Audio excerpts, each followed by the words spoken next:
Salutations everybody, it is Matty here today and welcome to the Elder Scrolls 6 Wishlist series, a series designed to help dictate the future of the Elder Scrolls franchise. Every Thursday, or at least I try, at 12 PM Eastern Standard Time, we sit down and talk about the future of Elder Scrolls. What should Bethesda carry over from previous games? What should they learn from in past mistakes? And so on. We discuss all of that right here through your comments in these videos. Today's comment comes from Ashes Arise, and we're talking about expectations and hype.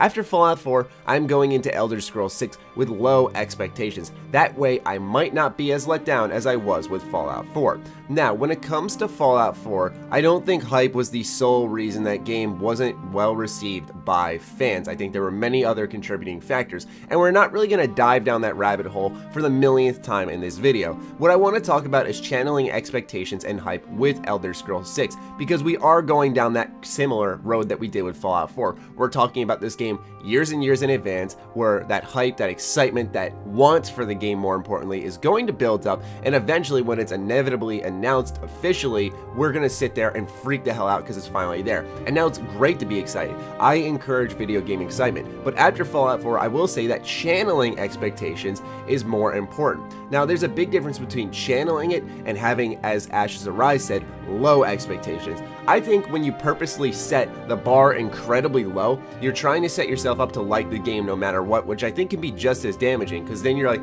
well, I liked it, but yeah, you thought the game was going to be absolute garbage, so no shit you're going to like it. And I've talked about this before on the podcast and different videos, that I think that doing that is almost like tricking yourself into liking games, where for me, I just go in with the thought of a neutral standpoint of this could be good, this could be bad, no matter what the game is since Fallout 4, and that's really helped me enjoy games in general. Just going in with that minimal expectation in the sense of, alright, I'm excited for this game, I'm really hyped to get into it, but I can treat this as an approach of this could be bad, this could be good, and from there the game has a chance to surprise me, to really impress me, but it also has a chance to let me down. We also have to keep a better eye on what the PR for these big companies say. We have to remember that their #1 goal in the end of the day is to get us to spend our $60. Now, I don't think that makes them bold-faced liars, but at the end of the day, like I said, the job is for them to get us to take our wallets out. So if we take every single thing like we did with Fallout 4, like we did with No Man's Sky, like we did with Mass Effect Andromeda, we take all that these developers and the PR were saying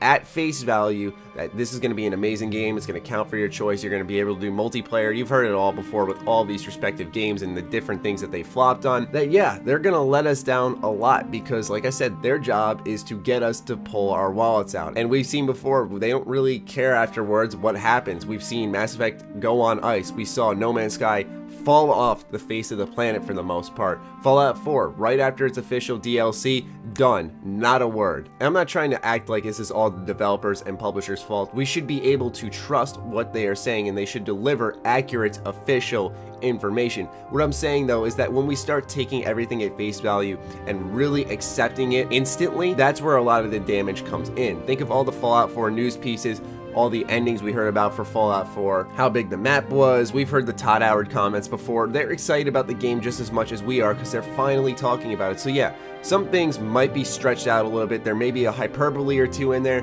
That's why I always suggest, yeah, just read up on the true facts, the true information that we know about the game, not just the hearsay information that comes out of interviews where you get a little bit of hype pieces involved. But overall, that's just my standpoint. If you want to completely diminish all expectations, just go in like this is a complete garbage company that's going to make a completely garbage game, and that's how you end up liking the game, then good for you. Go ahead and do that. Just for me, I think that there is a much more fair way of going into it, in a way that doesn't just set the bar so low that you're going to like the game no matter what, because I think there's many games you'll end up liking if you just approach it like that. And I'm not personally going for Ashes Arise on this, because I know a lot of people feel this way about Fallout 4 and about the upcoming games from Bethesda Game Studios, and hopefully we'll see some thoughts change, because we know Elder Scrolls 6 is coming after a couple of other new big games from Bethesda Game Studios, so perhaps fans won't have to feel like they have to lower their expectations. In fact, we should have high expectations for Bethesda Game Studios. Fallout 4 was definitely a misstep in many ways compared to all the games that they made beforehand,